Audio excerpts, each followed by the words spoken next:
driven by the pounding in his skull. His brain pulsed in time with his heart. Then the last bit of symbiote was pulled free, snapping away from Brock's outstretched finger.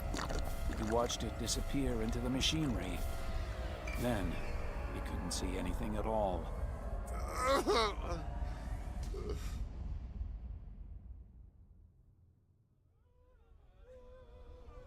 Attention, Spider-Man! Peter spun as a panel slid open in the wall, revealing a monitor. It flickered to life. I have some news you may find of interest. It was a man he recognized from the news and social media. Carlton Drake. Then the Life Foundation is behind all of this. You say you've come for Venom, no doubt to bring that miscreant to justice. But as you can see here, A window opened on the screen. that particular necessity no longer exists. Eddie Brock lay on an examination table, surrounded by scientists and technicians who were prodding at him. He didn't move, his eyes wide and his mouth open in a rictus. A trickle of blood ran down the side of his mouth, along his jaw and into his hair. His muscular chest didn't rise or fall. As you can see on the inset screen, Spider-Man, Mr. Brock is no longer with us. More guards came into the hallway, moving cautiously as they stepped around and over their fallen comrades. Spider-Man shifted his stance, watching them carefully as he listened to Drake. And since he was your reason for invading the Life Foundation's property, there's really no cause for you to stay. Caught movement out of the corner of his eye. One of the newcomers raised his energy pistol, aiming along the barrel. That was enough. Spider-Man was a red and blue blur as he sprang feet first at the guard. His kick landed on the chin of the man's helmet, snapping his neck back and lifting him off his feet. It was as if he had hit a switch. More of the security personnel were galvanized into action, some grabbing for him as he leapt, others trying to get a beat on him with their weapons. They didn't dare open fire, though. Too much risk that they would hit one of their own. Look! Drake! Using the ceiling as his launching point, Spider-Man spun in the air, kicking another opponent off his feet. I fought the guy under a lot of different circumstances. He's not that easy to kill. Peter flipped through the air, using one guard for leverage, pushing him into the beam from another one's pistol. So, if you don't mind... A body check now to the guard with a pistol, riding him to the ground while punching him in the faceplate. I'll reserve judgment till I can see for myself. Then a backflip up to drive his knee into the head of a surprisingly short guard. The man hit the ground hard, but not hard enough to put him out. Two quick flips of webbing secured him to the floor. Actually, I do mind. Mr. Drake, I found a pulse. It's faint, but clear. Drake turned to look at the speaker, and Spider-Man was pretty sure he was tossing the guy a dirty look. He must have passed out due to the trauma of being separated from his symbiote. Spider-Man dropped an elbow into a guard who was trying to get up again, driving him down. Told ya! The monitor went black. There were no more guards left to fight, but it sure was crowded across the floor.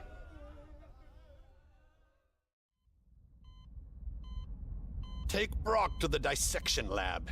His symbiote will remain here for study. As if it understood, the symbiote, trapped in a compression tube of unbreakable glass, flailed against its prison, thick tendrils and waves of black crashing against the clear plexiglass. And Spider-Man? We've been wondering what might make a good final test for the children, haven't we? I think killing Spider-Man would do nicely.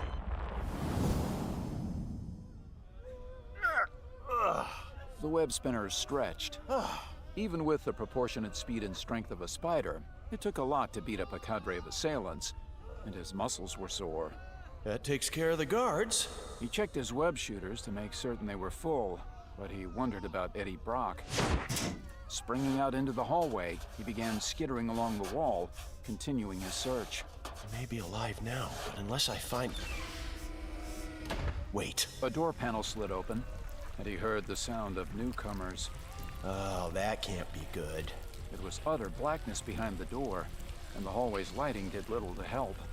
Two jagged white shapes, Rorschach eyes appeared in the darkness. Venom? At first, the eyes didn't move, just hung there watching him. Eddie? Before Peter could say anything more, a light blazed to life, and 5 figures spilled through the opening. Familiar, yet different from anything he had experienced before. No. 5 Venoms. He knew now why Brock had been taken.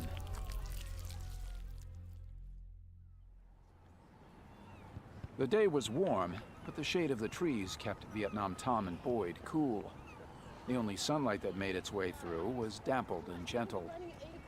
Most people had cleared out of the area, making panhandling a worthless endeavor, so they'd made their way to the park center, near the entrance that led to the tunnels below.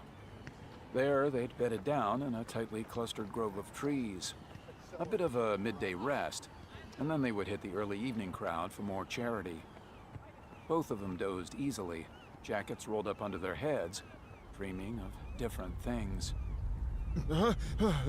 Abruptly, Vietnam Tom was jostled out of his slumber. The ground vibrated underneath them. Instinct told them it was an earthquake, an ever-present fear for those who chose to live near a major fault line. Their hearts were pounding, but the rumble and noise weren't coming from below. The sounds originated just outside of the trees. What do you think that is? Tom didn't answer. He just turned and crawled to the edge of the grove, keeping low in the underbrush. Adrenaline spiked in his bloodstream, keeping him from feeling the ache of the shrapnel still lodged in his body. He had to count in his head to keep from sliding back into the ugly depths of PTSD.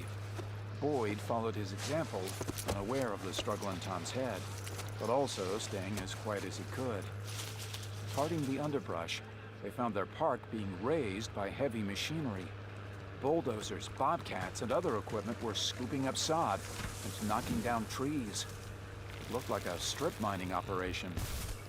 It looked like an apocalypse. A large sign had been erected on the edge of the operation. Area closed. Park renovation. Authorized personnel only. Hard hats required. Trespassers will be prosecuted. A trees development project. Couldn't wait to get started, could you? They both ducked. The voice came from their left, out of sight. Vietnam Tom moved silently around a large oak tree to see who had spoken. He found 2 men standing about 12 feet away, down a slight hill, looking into the back of a construction truck. The tailgate bore the logo for Trees Development. Motioning for Boyd to be silent, Vietnam Tom strained to hear their conversation. Orwell Taylor shrugged. If you say so. I'm only here helping you in the spirit of cooperation. I don't care about a bunch of vagrants. They stand between me and a fortune in gold. Therefore, they've got to go. I hope you get your blasted gold. All I want is Brock's head on a pike. Drake will deliver him when they're done with Venom. He'd better. Taylor reached over and pulled back the tarp that lay over the bed of the Trees Development truck. Inside were 4 wooden crates. Bold yellow triangle labels were affixed to each side of them, clearly marking the nature of their contents. You sure you can handle these from here? Trees reached over, running his hand over the rough wood of the crate closest to him. A splinter bit into his palm, but he didn't pull back, welcoming the sharp tear of the sliver of wood. He'd deal with it later to avoid infection, but for the moment, the tiny bite of pain made him feel a surge of clarity, a present mindfulness that he relished.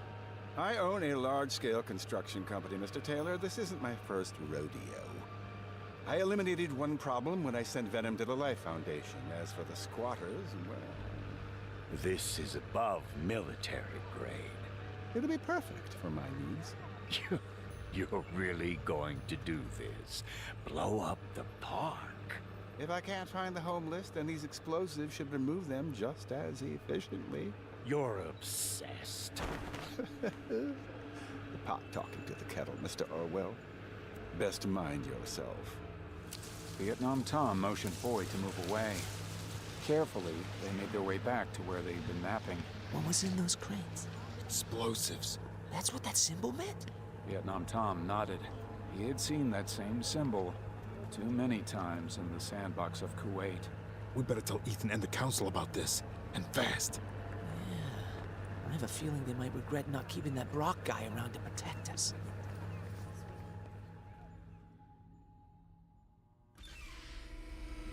Security guard Don Langston set his helmet on the table to the left of the console, next to his teammates, but kept his sonic pistol strapped close at his side. He understood being on duty and being prepared for anything. Events of the last few hours had shown that the helmets could save your life when things went pear-shaped. Some of his co-workers hadn't been prepared. He stepped up to the console and began keying in data. His partner, Polly, pushed a gurney holding Eddie Brock, locking it into place alongside the table full of medical instruments. I'll log Brock into the computer, Polly. You add some more restraining straps. Why? Muscle-bound jerk's still out of it. And it doesn't look like that's gonna change anytime soon. Polly picked up a scalpel that had been laid out with other instruments on the table. I always did hate tough guys like him. He moved closer to the unconscious figure, waving the scalpel in the air. He won't be such a big shot after the docs open him up. In fact, I think I'll stay and watch the— Watch this. A wide hand clamped around Polly's wrist, squeezing hard enough to grind the bones there. Langston reached for his weapon. Eddie Brock sat up from the table, using his grip on Polly's arm to yank him close. Brock wrapped his arm under the man's chin in a deep chokehold that worked flawlessly, since there wasn't a helmet in place to prevent him from applying pressure. The man's Adam apple bobbed up and down against the muscles of his captor's forearm. Brock leaned forearm. Brock leaned forearm. Brock leaned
those would have been pieces of him. Just like Venom and Carnage.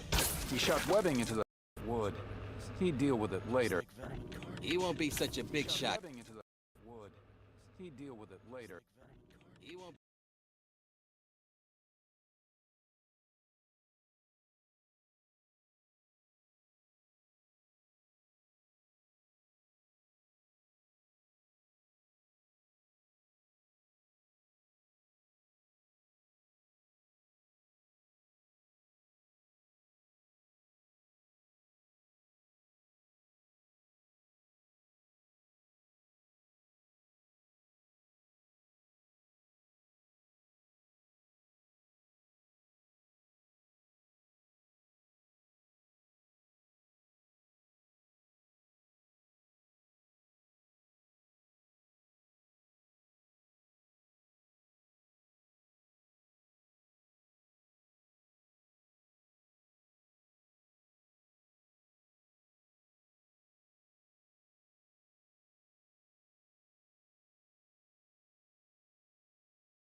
sky and edged toward him, hovering about 75 feet above.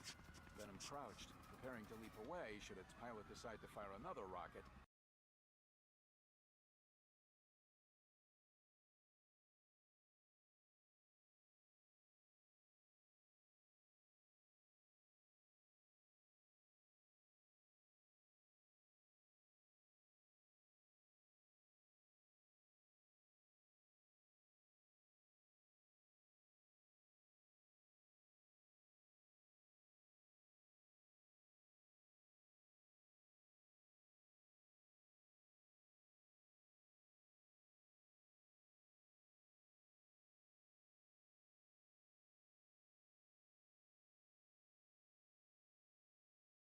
After the docks open him up. In fact, they think I'll stay and watch the... Watch this. A wide hand clamped around Paulie's wrist, squeezing hard enough to grind the bones there. Langston reached for his weapon.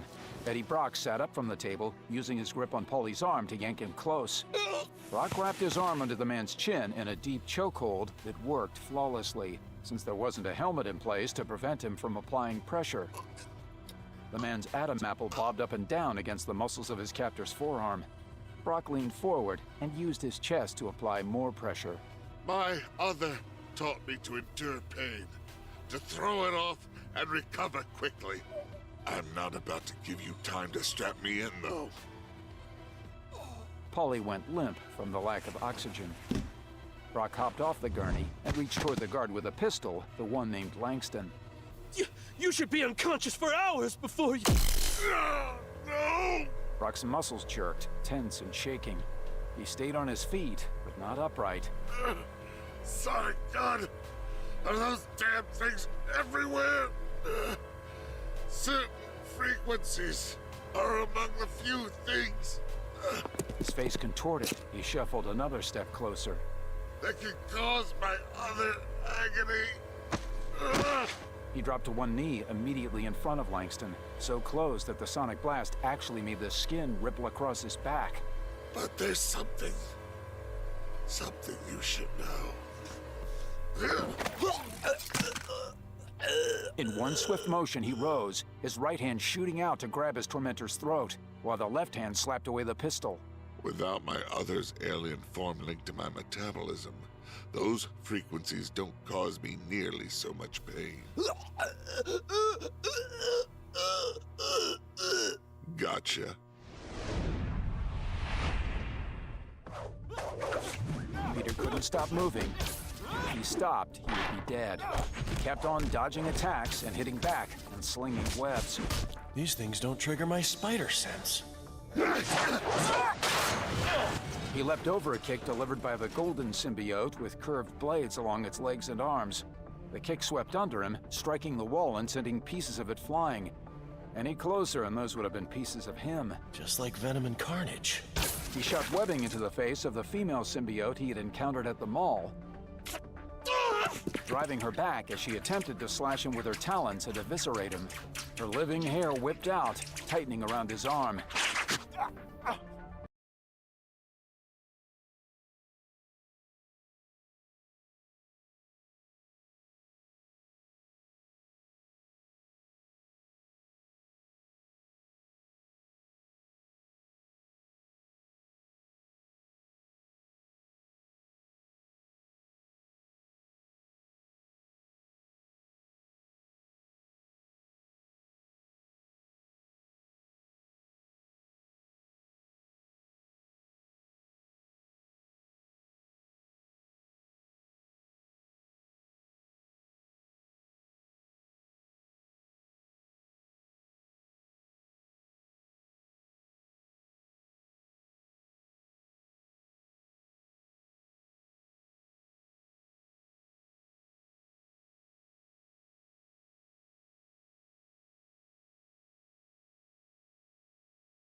carnage was created when a spawn of venom joined with a psychopathic serial killer.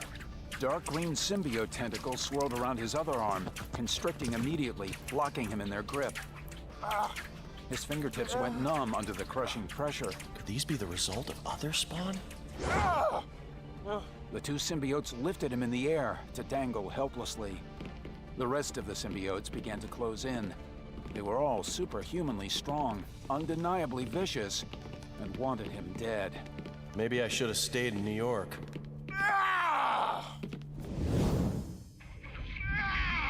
Carlton Drake watched the scene on the monitor. Dr. Emerson stood next to him. The experiment appears to be a success. We may have found what we've been looking for. If the survival community is ever truly utilized, then we'll have the Guardians we need. If not, we'll have powerful weapons at our disposal. It's a win-win scenario. Emerson nodded in agreement, even though Drake wasn't looking at him. He didn't think the man was addressing him either. Rather, the director was simply speaking out loud because he knew he had an audience. Whatever the case, it was safer to nod. By removing Venom's last seeds, artificially accelerating their maturation process, then joining them with the right volunteers, we may have created our perfect tools. Spider-Man's defeat will be the final proof.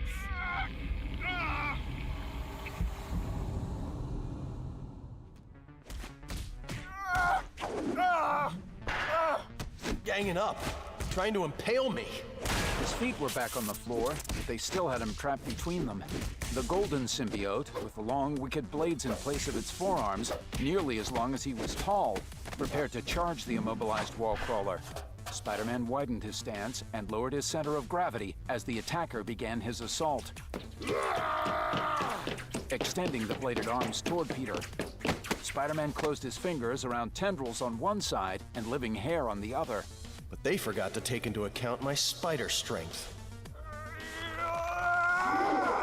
He heaved as best he could at that angle, jerking his arms together with all the strength he could muster. The sudden movement took both of his captors by surprise, yanking them off their feet and whipping them bodily through the air. They crashed into their charging teammate, and all three symbiotes went down in a tangle of bodies, blades, tendrils, and hair. Their concentration broken, Spider-Man was able to shake his hands free. As he did, a movement caught his eye, a dark shape flying at his head. He ducked, and it splattered against the wall behind him, sticking there, a jagged patch of symbiote. White smoke curled from the edges of it. Whoa! One of them's slinging bits of its substance and it's burning the wall. It had been thrown by a solid gray symbiote. He was the one who looked most like Venom, covered in smoky darkness and laden with oversized muscles. That's a new trick, Spider-Man. This symbiote must have been able to manipulate its metabolism, turn its body to acid. The symbiote extended its arm, flinging it in Peter's direction as if throwing a ball. Instead, the fluid flowed off his hand, taking the shape of a massive hammer as it sped toward him. Spider-Man sprung up, flipping over the makeshift battering ram as it smashed into the wall. Then he twisted, curving his body around the stream of symbiotic material before landing in front of his foe. Even so, they're obviously new at this. The other female symbiote joined her massive partner. Her hair, much shorter than the other woman's, still whipped around her head. She had a mouthful of razor-sharp teeth. That hair was the same shocking pink color as the rest of her. Both symbiotes leaned in to attack him. He shot them both with a face full of webbing. They just keep leaving themselves open. The massive one reared back, blinded, his eyes completely covered. Spider-Man lunged, closing the distance and landing a tremendous punch to the hulking symbiote's jaw. He didn't hold back at all. There was no need to do so. The impact slew the big guy around, the symbiote going to shreds where the blow struck. I've got experience on my side, and that gives me the advantage of... The pink symbiote sucked his webbing into her mouth. Surprise? She inhaled the last bit of webbing and chewed it as if it were a delectable morsel from her favorite meal. She absorbed my webbing and spat it out like a fur ball. I think I'm gonna be sick. Pink just smiled at his astonishment and raised her talons. Behind her, the other 4 symbiotes had recovered and fell into place behind her to help her tear him limb from limb. Before they could move, however, a voice called out from the doorway. Stop! Spider-Man didn't know if it was the command, the fact that it came from the mouth of Eddie Brock, or that Eddie was as naked as the day he was born. Regardless, it worked. Brock walked forward to stand next to Spider-Man, as unconcerned as a house cat with his own nudity. He lifted his hand, gesturing to the 5 symbiotes who stood frozen in front of them. These are the offspring of my other, but they haven't had time to bond with their hosts. Eddie? Don't! I must. They're still innocent and may yet be saved. Oh, man. Come to me, my children. Brock motioned forward with both of his hands. Together, we may right the wrongs done this city. He lifted his hands and threw back his head. Come to me! As one, all 5 of the symbiotes reacted. Before Brock could move, 5 different extensions shot out, bashing him in the head and chest. He grabbed the doorframe to keep from falling over. That didn't go quite as well as I'd hoped.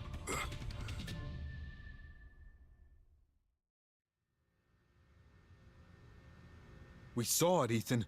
A whole truckload of explosives. Ethan rose to his feet with the calm look of a leader. The council remained seated behind him in the old courthouse. Ethan took a long moment, studying Tom and Boyd. Finally, he spoke. Dire news indeed. Elizabeth couldn't stand it. The response infuriated her. Without thinking, she moved from the crowd of sanctuary citizens to stand by Vietnam Tom and Boyd in front of the council. I knew Treese wouldn't be content to let his diggers keep searching for us. You should have known. Now, Elizabeth... His patience is spent. He's going to crumble our world around us. If only you'd listened, let Mr. Brock stay, he would have— Corrupted us, one and all! Reverend Rakestraw was on his feet, his finger thrust in Elizabeth's direction. He's a murderer! A demon! We would have been slaughtered in our sleep as surely as— That's enough, Reverend Rakestraw. Arguing what might have been won't help anything. We need solutions for what's happening now. Ethan motioned, once more opening the room to the discussion. Suggestions?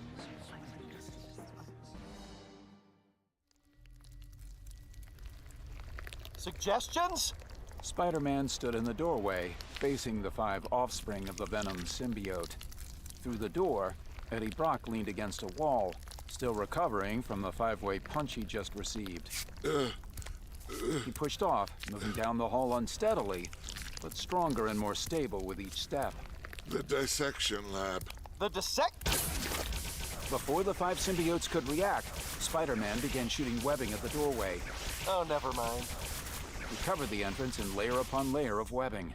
I'll find out when I get there. Within moments, the webbing, with the tensile strength of steel cable, blocked the way entirely, like a huge gray bandage. Satisfied, he turned to follow Brock. He was only a few steps on Eddie's trail, however, when he heard the webbing being torn apart. Brock moved fast now, striding as if he were fully recovered, the web spinner following cautiously behind. It wasn't long before they turned into an open doorway. Whatever it is you're gonna do, you better hurry. I used 2 entire webbing cartridges to block that doorway, but they were tearing through before we made our first turn. Brock lifted up 2 high-tech rifles. My guards dropped these sonic guns. He tossed one of them to the wall crawler, who snatched it out of the air. They proved effective against my other in the past. I get it. Spider-Man found the switch on the gun that powered it up, then he moved to stand beside Brock. He and Brock both lifted their guns, aiming them at the point of entry. Let's just hope there's truth to the old saying. The symbiote offspring poured through the doorway in a tumble of gnashing teeth, clicking talons, and snarling bloodlust. Like father, like son. In this case, it's sons and daughters. To Eddie and Peter's relief, the 4 arriving symbiotes convulsed under the sonic assault. Alien materials swirled in ribbons, and the figures became entangled among themselves. The hosts dropped to their knees on the concrete floor, their heads hung low in pain. Brock stepped forward, still pressing the trigger, leaning into the pulsing wave of sonic energy he kept pouring onto his symbiote children. A wild grin spread on his face. Spider-Man slapped down his gun. That's enough! There's no need to cause them any more pain. They made their choice. They are no longer innocent. The symbiotes lay in a heap. Then something moved, coming through the door to lunge over the fallen. And they're also no longer out of it. It was the golden symbiote. He leapt over his fallen allies, arms shooting out in the form of long, lightning-fast blades. Brock and Spider-Man twisted out of the way, but the needle-sharp limbs struck the sonic rifles. Metal and plastic just shattered in their hands. One must have ducked down. Let the others block the sonics. Spider-Man shot a layer of webbing over the newcomer, maintaining pressure on the trigger, adding layer on layer. This locked the golden symbiote's bladed arms in an outstretched position. He toppled forward, his arms dragging him to the floor on top of the others. That won't hold him long. We gotta find another way to... Suddenly, Peter realized he was alone with the symbiote offspring. There was a door at the back of the laboratory. Oh, great. Eddie! Yeesh! Where is he off to now? He sprang through the door at the other end of the lab. At the apex of one leap, he clung onto the ceiling and began skittering along it as quickly as he could. It didn't take long to catch up to Brock, who was moving at a rapid clip. Without breaking stride, the naked man looked over his shoulder. My other is the only way to fight the spawn. Strength against strength. Guard our backs. Peter followed Brock, staying on the ceiling, hanging back just a little to listen for the other symbiotes. Brock stopped at an open door, peering in, then continuing onward when he didn't find the object of his search. Finally, he stepped into a room and stayed there. Spider-Man swung in after him, finding a lab full of machinery.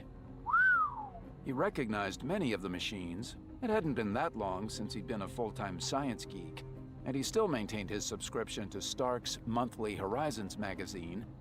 Even so, some of the equipment was entirely unknown to him, and from the look of it, he'd need a subscription to Mad Scientist Quarterly to determine what it was. Brock strode across the open floor, stepping over two guards who lay sprawled next to each other. Spider-Man knelt, checking both for breathing, and found them alive. There! It lives! Eddie rushed over to a large compression tube mounted in brackets. The symbiote swirled inside, agitated, flattening itself against the glass, slapping at it from the inside. The black ooze flailed, latching up high, then sliding down to flip and do it again. Brock reached out, softly brushing the glass tube with his fingertips. Did you miss me? In response, the symbiote plastered itself against the inside, as close as it could to its host.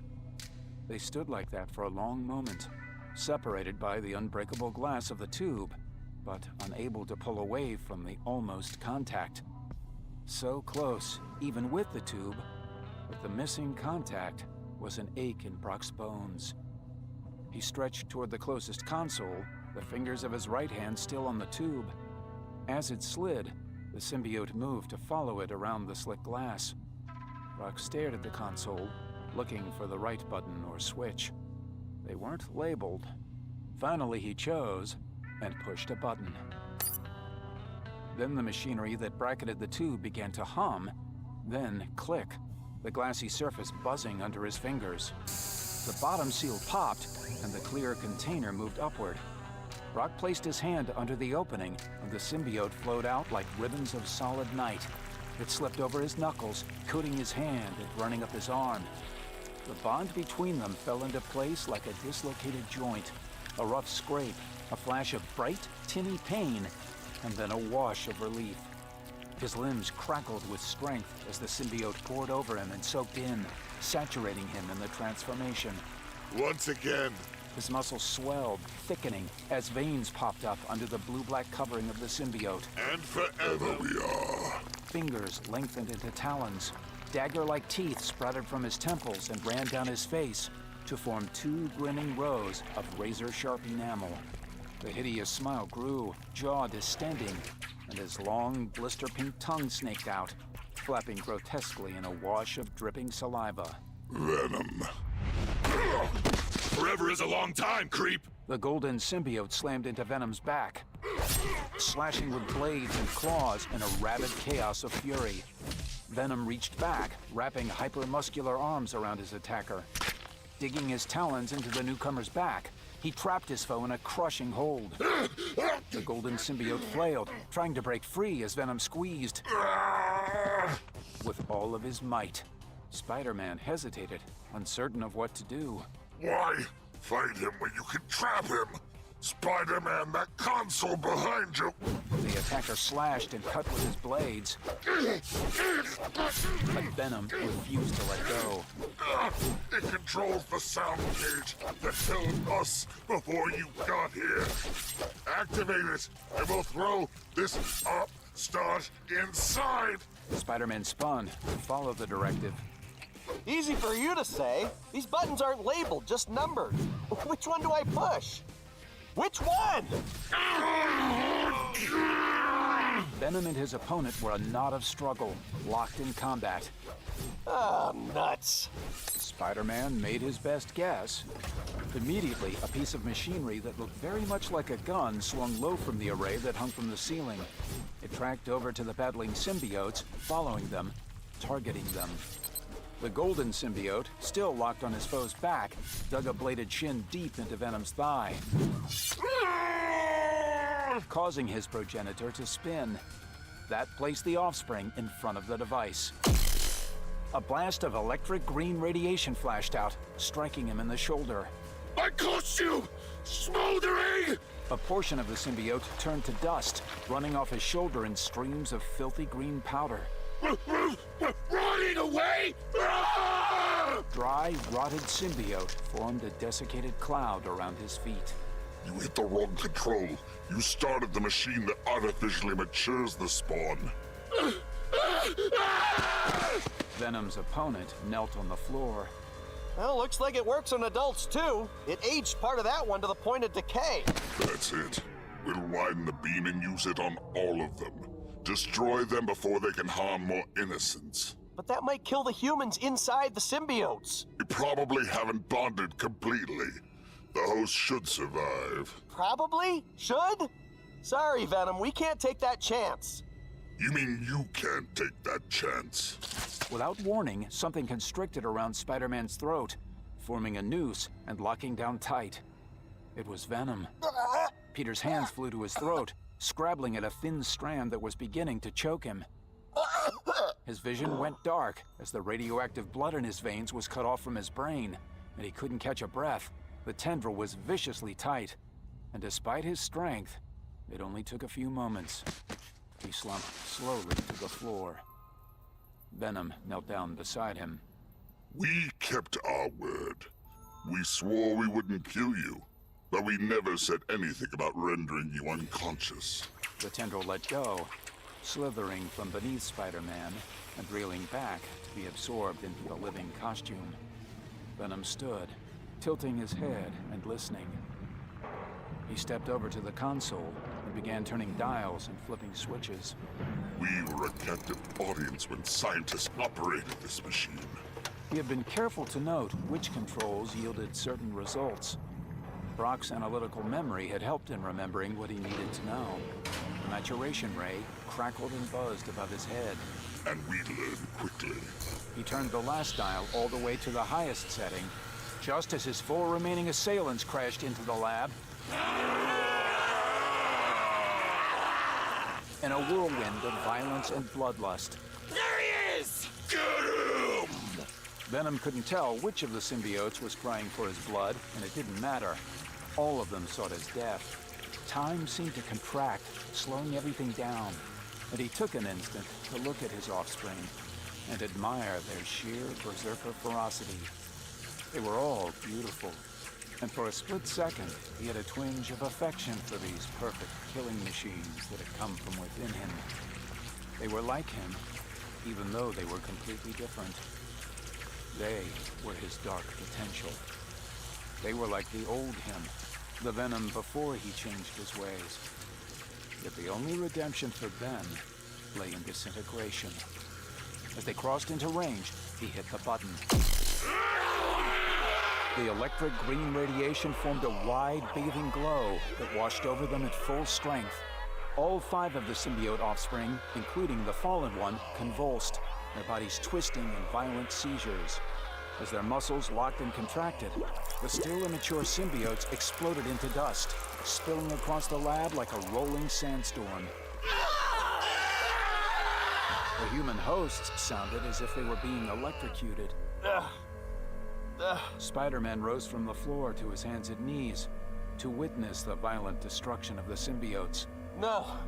No! That was all he could muster, as the now naked human hosts dropped to the floor and lay still, sprawled and contorted, as if they had crashed from a great height.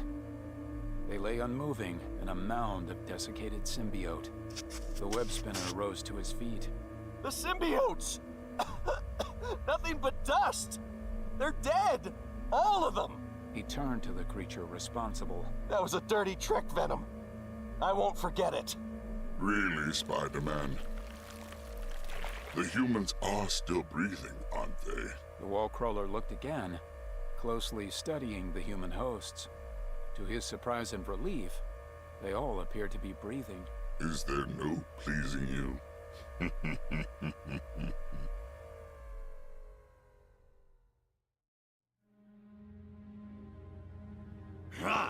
Carlton Drake stared at the monitor. Displayed on it were all of his labors, destroyed in a pile of dust at the feet of his enemies. Everything he had worked for, all of the plans he had made, gone in a flash of radiation, from a device of his own making. If his plans were going to be destroyed, he would make sure to do the job completely.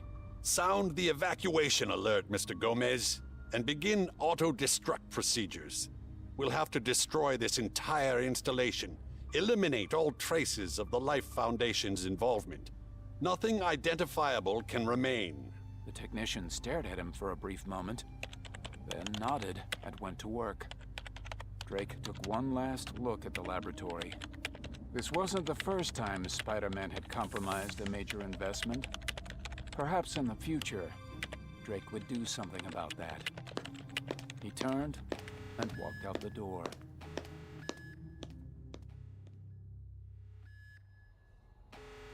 Uh-oh. I've had experience with these guys. When things don't go their way, they tend to blow stuff up. Come on!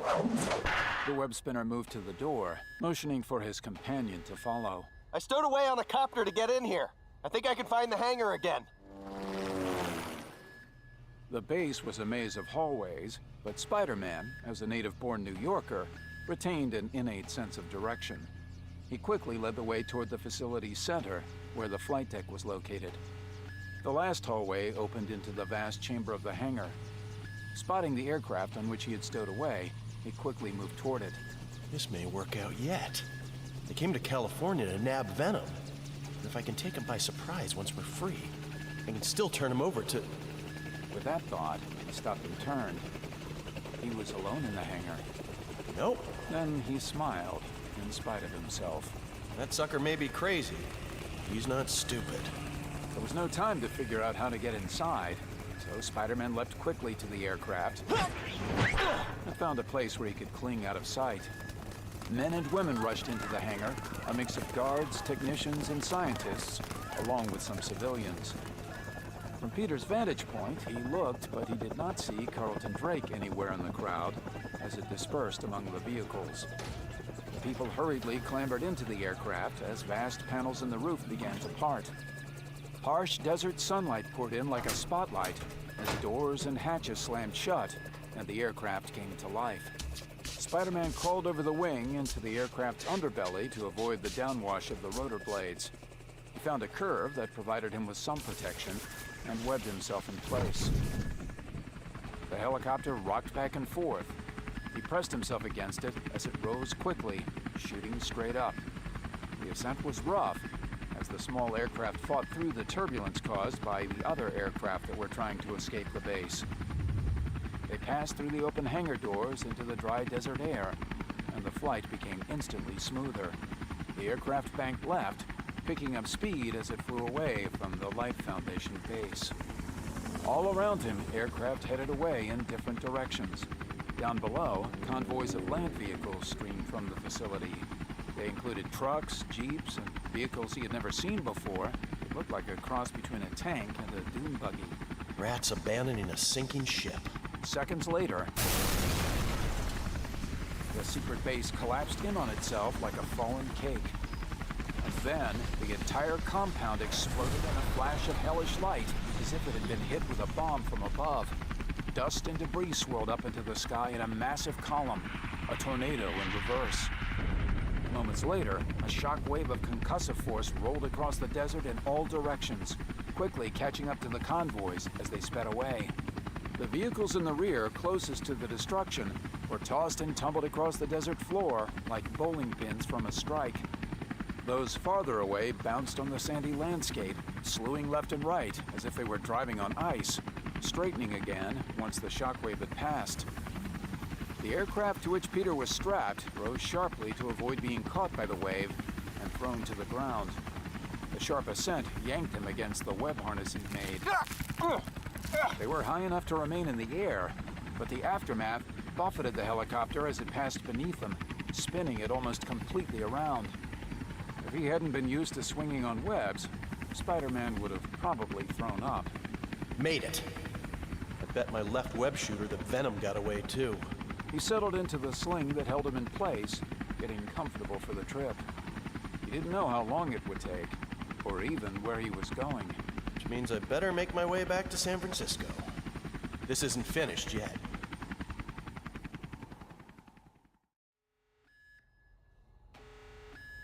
The wailing siren beat at her brain until she woke. What? She climbed to her feet, holding onto the console so her knees wouldn't give out. Her stomach lurched, trying to climb up her esophagus in a burning, foul-tasting wash of acid at the back of her throat. Donna Diego felt as if she had been run over by a truck. The pain was so great, she forgot she was naked except for a coating of dust. No, not dust. Her other. We're all alone. No, we're never alone. The sirens made her head pound even more. It was hard to think. The other symbiote hosts stirred, climbing slowly to their feet. Ramon Hernandez stood, swaying to and fro, as he held his hands to his temples. What is that infernal racket? It's a self-destruct warning. This place is gonna blow. Trevor Cole stumbled to his feet. How long do we have? I have no idea. Leslie Jesnaria held on to Cole's arm so she wouldn't fall down. Do we have enough time to escape? I have no idea! We have to try. I don't want to die in some godforsaken desert base. None of us do, love! Karl Mock pointed at the doors. Everyone turned and looked. They were sealed tight. They would find a way out of that room. There were 5 of them, all still soldiers. Donna began opening drawers and cabinets, looking for something she could use to wedge open the shut door. Aha! She lifted a thick knife, as long as her forearm. It had a point and an edge, but it still didn't look very sharp. Nevertheless, she smiled as she moved around the console and toward the door. This will work! What in the world is that supposed to do? This is going to set us free! Moving quickly to the door, she wedged the knife into its seam. She could feel her teammates' eyes on her back. They stared at her, wondering whether she actually had a plan, or if she had been driven crazy by their shared experience. I don't think that's gonna work the way you think it is. For a moment, Donna wanted to turn and snap at him, but she swallowed it down, her finger finding the micro-trigger on the sonic knife. The blade began to vibrate, its sonic energy bouncing between door and wall, setting up a vibratory loop of feedback that redoubled, growing stronger and stronger and stronger with every pulse. Diego yanked on the handle, putting all of her weight against it, using it as a pry bar. The others remained silent, watching as she struggled with the door, but the moment she forced it open farther than an inch, they were all there. Hands stuck into the opening, working together to force the door open. Follow me! I think I know the way out! Cole darted into the hallway, the others following right behind. Diego looked at the sonic knife in her hand and considered keeping it. A moment later, the others were gone. She spent what seemed like a long moment alone, as the others like her sprinted away, racing against the self-destruction the Life Foundation had installed and set in motion. Finally, Donna Diego dropped the sonic knife. As she stepped over it to follow her comrades, a tiny tendril of symbiote curled from the edge of her hairline at the base of her neck.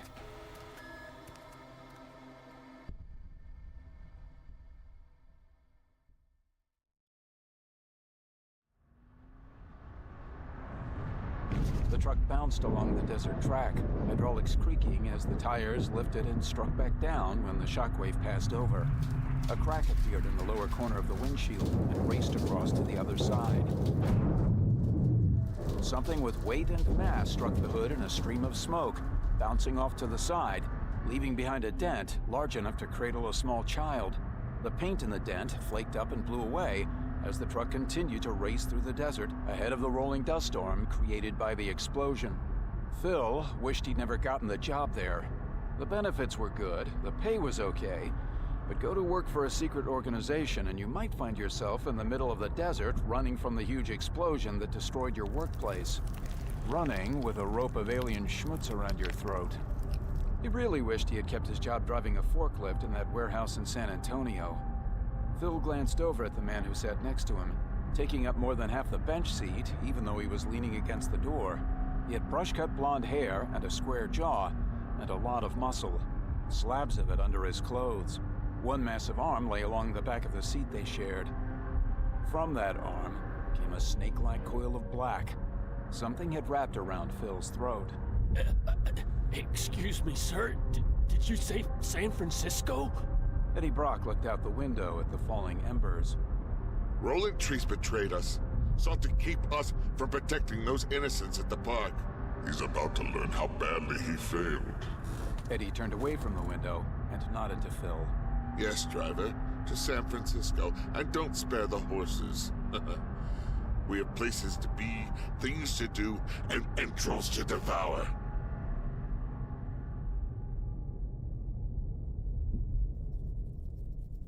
Marin County, San Francisco Bay Area, California.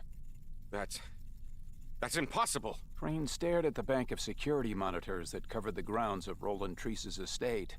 One of them showed the night watchman, unmoving and sprawled in the shrubbery by the 12-foot stone privacy wall that surrounded the grounds. I personally custom-designed Mr. Treese's security plan.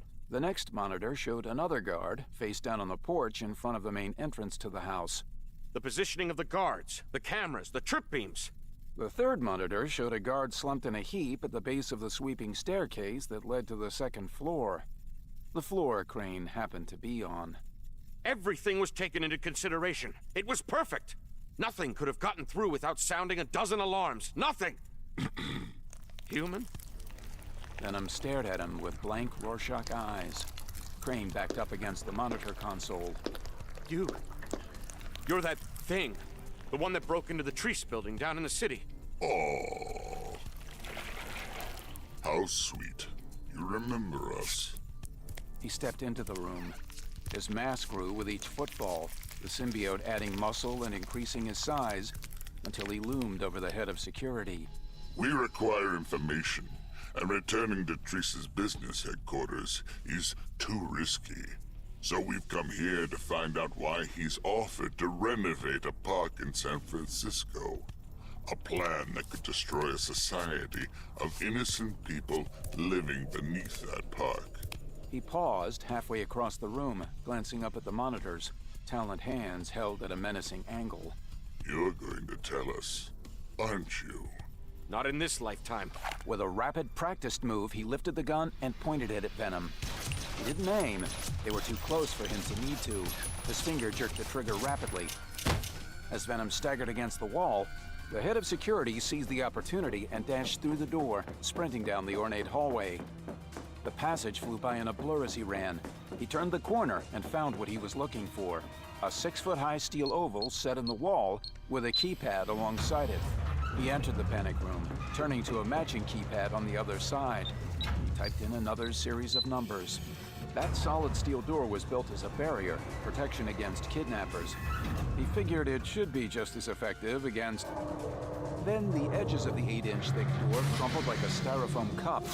Black spikes jutted through the door. Peekaboo, we see you. Venom's tongue waved between rows of sharp fangs as he grinned, stepping through the empty hatch. Crane hit a red button on the keypad beside the door, and a visible series of bright red beams formed a crosshatch barrier that blocked the murderous symbiote. Nice try, monster. But that laser grid will cut you to ribbons if you try to get to me.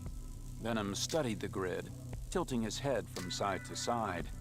Then he smiled and stretched out his arm.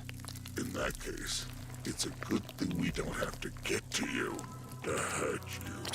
A thin tendril of inky blackness unspooled from the back of his wrist. It lanced through the air, weaving between the lasers, shooting forward to lash around Crane's neck like a noose. The tendril spun around Crane's throat, then spilled up onto his mouth. We always wondered how long a man could survive without breathing. Two waving stalks of the dark goo reared back, dancing in front of his face for a moment before darting up Crane's nostrils, plugging them completely. 1 Mississippi, 2 Mississippi. Unable to breathe, his vision going dark, and panic chewing at his brain like a starving rodent, Crane reached over with a trembling hand and pushed the red button again as he dropped to his knees. Venom knelt before him as the patch of symbiote pulled away from his mouth and flipped back to its host. And then Crane looked up to find Venom grinning at him. Better? Now, about that information. Do stick to the truth. Nothing cute, nothing heroic. As if to bolster his point, a new tendril crept across the air toward Crane's face. Or you might not see tomorrow. The tendril froze in the air and hardened into a pair of needle-sharp spikes, so close they scratched his glasses. Literally. Treese's money buys my loyalty, not my life. What you want to know began in 1906. A foreign power, hostile to the United States, sent a secret shipment of gold bullion to finance a group of anarchists. They thought that if our government was overthrown, the U.S. would be ripe for conquest. But they didn't count on the Great Earthquake. The only men who knew of the treasonous plan died in the quake, their blood money buried beneath the rubble. In the aftermath, the city built over the debris. Then a park was placed there, and the gold remained forgotten for generations. But some months ago, while acquiring antiques for his private collection, Roland Treese discovered a credible document that showed where the gold was to have been stored in old San Francisco. Since the gold is technically on public property, the city could claim it, but only if they knew about it. That's why charges are being set off at sunrise, ostensibly to level the area for landscaping. Instead, they'll be directed downward to eliminate potential witnesses. Treese seeks wealth at the cost of innocent lives.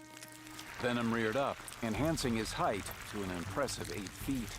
Never. He stood looking down at Crane and began to bathe him in symbiotic webbing.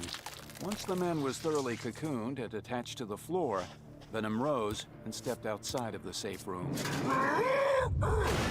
Picked up the steel door and shoved it back into the opening. That should prevent Treese's underlings from warning him. It's almost daylight. Those explosives can be triggered at any moment. We've got to get back.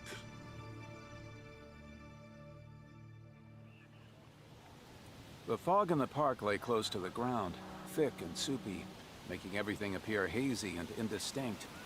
It crawled up into the branches of the tree and made his suit feel clammy against his skin as he crouched there, contemplating his situation. Other than some construction workers and cops, he appeared to be the only person in the area.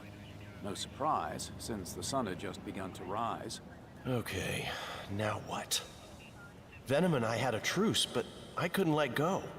I had to come here from New York looking for him. Out in the desert, he mentioned the name of Roland Treese. Peter shifted on the branch, getting more comfortable. According to social media, the man himself will be here this morning. Peter tried to pick out details in the thick mist. But I still don't know how that's going to help me find... Blurry movement caught his eye. He turned his head, unsure whether he had actually seen anything. But something told him that he had. Peering across the park, he scanned the dim shapes of the trees around him. After a long moment, there was movement. Venom leapt from branch to branch, landing and launching nimbly, carefully choosing only the thickest ones that wouldn't shake too much under his weight. He was glad for the fog and enjoyed the cool, slippery feel it gave to his skin. Dark shapes moved along the parkway path beneath him.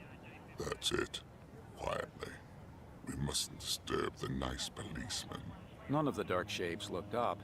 Satisfied that he was still unnoticed, he shot webbing at one of the taller trees, likely dating back to the park's origins. He jumped, pulling on the web line and swinging away from the people below. We'll have a better chance of accomplishing our mission if no one knows we... From the obscuring fog came a red and blue streak that crashed feet first into Venom's chest, knocking him from the air and riding him to the hard ground below like a surfer negotiating a tsunami. Don't know why you want to kill that Treese guy, but I'm gonna see that you don't. They crashed hard, with Venom taking the brunt of the impact and Spider-Man in a position of power.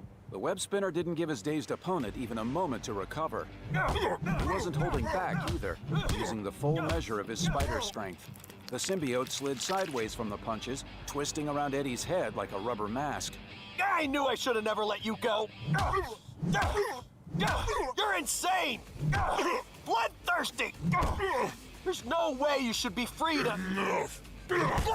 Flat on his back, Venom slung his arm up in defense. The symbiote poured off of it in a wide stream of blackness that wrapped around his opponent from waist to chin, knocking him backward, securing his arms, and stopping his attack. Spider-Man struggled, but the symbiote kept pouring on, covering him more and more until he fell to the ground, mummified except for his head. Venom rose to his feet, shaking off the effects of the blows. We don't have time for this. Venom's assailant was completely helpless, every part of him locked in a prison of ooze. Venom stood over him, his muscular arms and legs laid bare thanks to the expenditure of symbiotic matter, but his chest and face remained transformed. Threads of Venom's costume still ran from his form to the straitjacket cocoon. If Treese completes his plan, an entire society of innocent people will die. On their own, they don't stand a chance. He crouched closer. You've got to help us, Spider-Man. Help you? Please.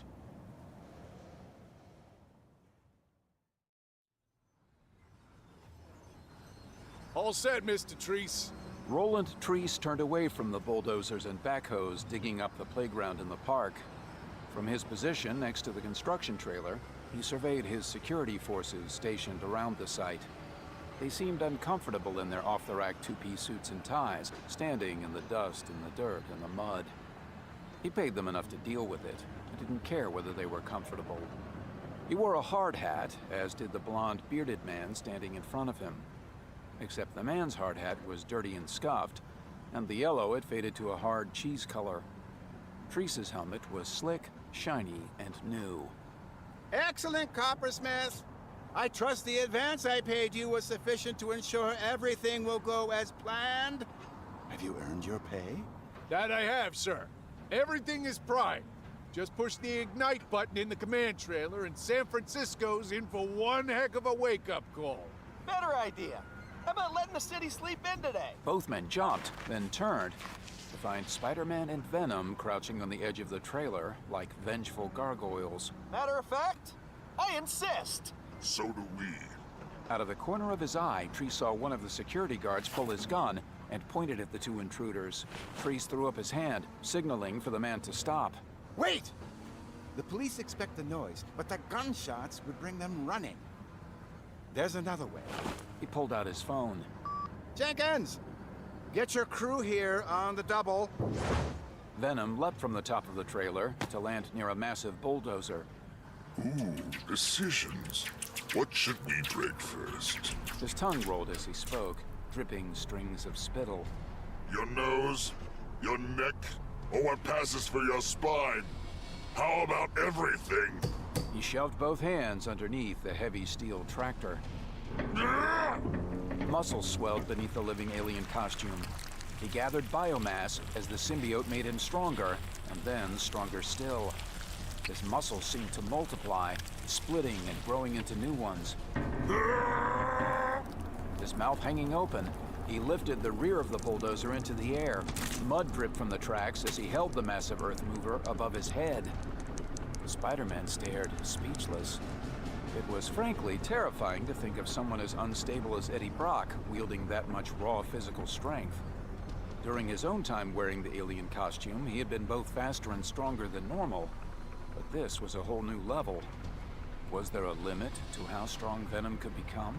What if the symbiote left Eddie and bonded with someone even more powerful? Someone like the Rhino, or the Juggernaut, or the Hulk?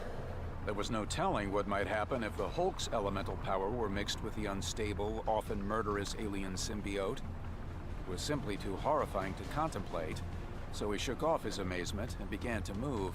Whatever might happen in the future, in the here and now, he couldn't allow Venom to crush anyone, not even Roland Treese. Venom strained under the weight, turning the bulldozer to aim it at Treese. Before the web slinger reached him, however, he was thrown off balance when the massive weight was snatched away. What? Venom spun around to find the bulldozer in the clutches of a digger.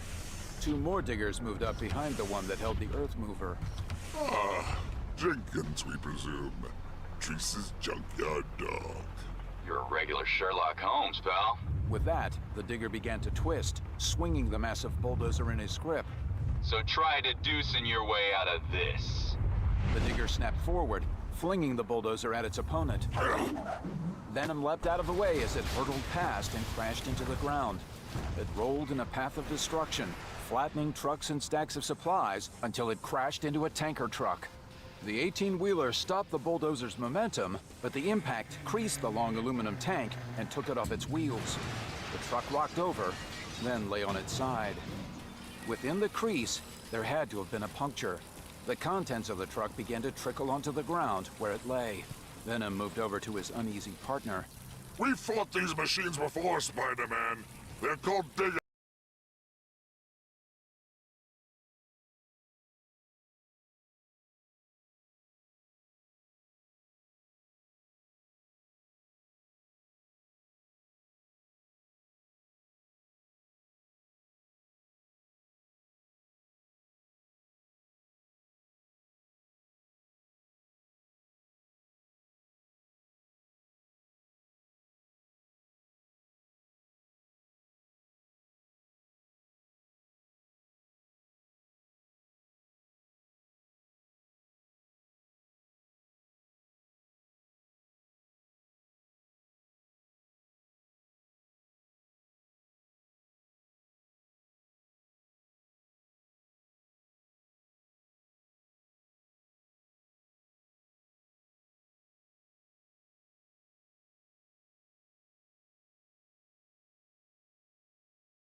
So yeah, of course you hear your webcam. Of course that'll work.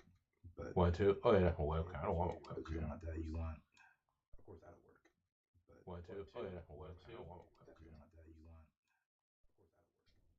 1, 2. Oh yeah, my webcam. I don't want a webcam.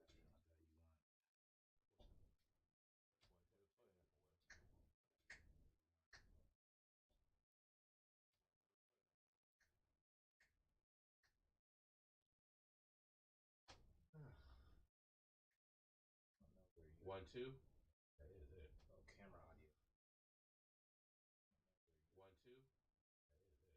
That's my mic right there. Yeah, I'm speaking right into it. That's my mic right there. Yeah, I'm speaking right into it. So I mean connected to my yeah. Yeah.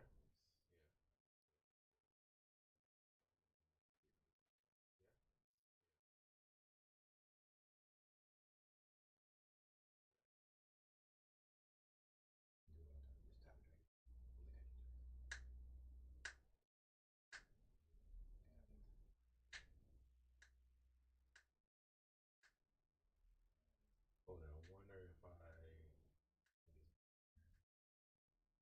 1, 2, 1, 2. 1, 2. Let's see. How this do? 1, 2. Oh, I know. How this do? Here, put the headphones on.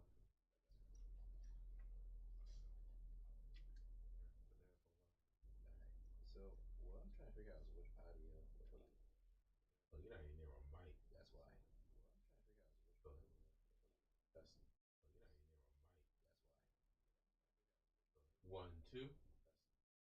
I hear this phone. I don't hear echo. 1, 2. I hear echo now. Which was kind of. 1, 2. 1, 2. Or it is. Echoes are quiet. You're fine on here. Echo itself is quiet. Let me see. What happened? I started increasing it. Let me see. What happened? I started better. Same. I'm at like second, third time. All right. So. All right. Oh, all right. Oh, I gotta see the watcher. Go to. I don't think that USB device thing, USB web camera is Rode. That's USB camera. See, I don't want that. Sorry, having technical difficulty.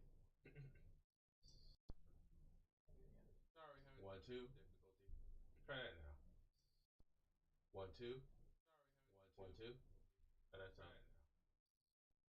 1, 2. 1, 2. Like the echo is quiet. Sorry, I'm just trying to think. So that microphone is directly plugged into that, right? Yep. It's not directly plugged. It's so that mic is Yes. into that, right? Yep. So from the way I understand it, your interface should pop up as sound interface like a microphone, and I don't see it. You don't see it here? I don't see it as a setting when you choose microphones. For some reason, I'm not seeing your interface as a setting. Your interface should pop up as a source of as such. Oh, then I looked it up. I looked it up. That's what you want. You want your Rode Oh, then I looked as it an up. as an audio source. That's what you want. You want your Rode as an audio source. Right here. Hold on. That's fine the way it is. That all that is fine. Let's see. Ready? You know, Oh, that's Jesus. Rode. Ready? He said mic. Oh, Jesus. Yes, right there. Look at that. 1, 2. 1, 2. Okay. Much better? 1, 2. 1, 2. Yes. Much better? Really? Yes. 1, 2. 1, 2. For the sake of it. Go for it. All right. Can you like play any random audio on your computer? How about I'll do the audio tape that I had playing? How about I'll do the audio tape that I had? Yes, there are men inside. Men 1 2 who are 1 anything 2 but innocent. Before the web spin. There are men inside. Men 1 2 who are 1 anything 2 but innocent. Before the web spin. Really?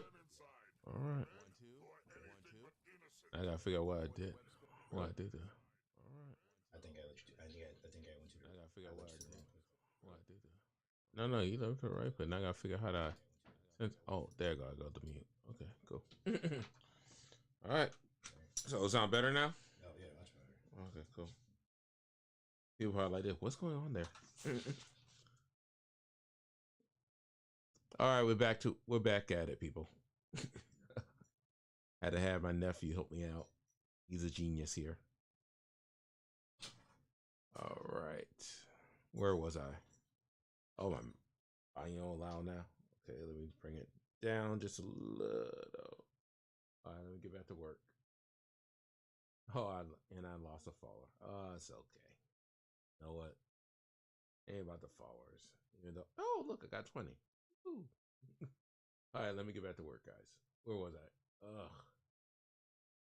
Back to Bane. I put some audio back in. Spinner could respond. The digger swung its arm toward them. The end of it turned as it reconfigured its implements, searching for one that would do the most harm. Their tools make formidable weapons. A device lock arm. Their tools make 1 2 1 2 weapons. A device lock arm. 1 2 1 2 A device lock arm. 1 2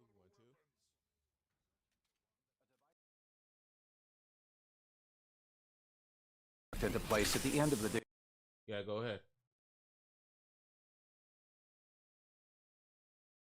Digger's arm, a series of tubes and parts that looked vaguely like the pipes on an organ. The tool unleashed a blast of pulsing energy that rippled the air and smashed into the ground. They leapt in opposite directions, narrowly avoiding the explosion of dirt and mud that flew everywhere as the pulsing blast dug a 4-foot-deep trench. That sonic shovel, for instance. As if it heard Venom, the digger swung its arm, chasing the symbiote as he bounded to stay away from its blast. The shovel carved a series of trenches along the ground, from the crushed tanker truck all the way to the command trailer. Then get out of its range! I'll try to throw off its aim! Spider-Man shot a stream of webbing at the suit's arm. It struck just behind the pulsing device, latching on firmly. Peter set his feet and then yanked on the web line, using all his proportional spider strength. A sudden torque snapped something in the suit's arm, causing it to swing wildly in a 180-degree arc. Pulsing sonic energy continued to pour out as Spider-Man tumbled to the ground, unprepared for the sudden release. A second digger suit staggered, the glass viewport filled with white smoke coming from the inside. The mech's arms flailed, the right one glowing with some kind of blue-toned energy that formed a giant spade-like blade. Oh, man. Sonic beam hit the faceplate on that other one. The guy inside is losing control. The newly damaged mech twisted, the energy blade at the end of its arm sizzling through the air. It stumbled forward as the pilot fought to regain control. The energy blade struck the first digger just above its legs. The result was a thick roil of black smoke as the digger immediately turned liquid under the energy blade that passed through solid steel as if it were warm cheese. Talk about two birds with one stone. The top half, containing the pilot, crashed into the dirt, while the bottom half simply settled downward, the joints of its legs compressing until it seemed to squat. Hydraulic fluid, oil, fuel, and other liquids shot out of both pieces like dirty, greasy, clinging rain. Ethan, Elizabeth, and a few of the sanctuary citizens crouched in the bushes watching the battle between diggers and superhumans, all of them stunned at the sheer destructive forces being unleashed in what was once a safe place. Even if the good guys won the day, the park would still have been destroyed. Without the park for cover, like Sanctuary. All right, I'm gonna watch some Christmas movies. So I'll bid you all adieu. I'll finish this. I'll probably finish this offline and then post it on the Facebook page.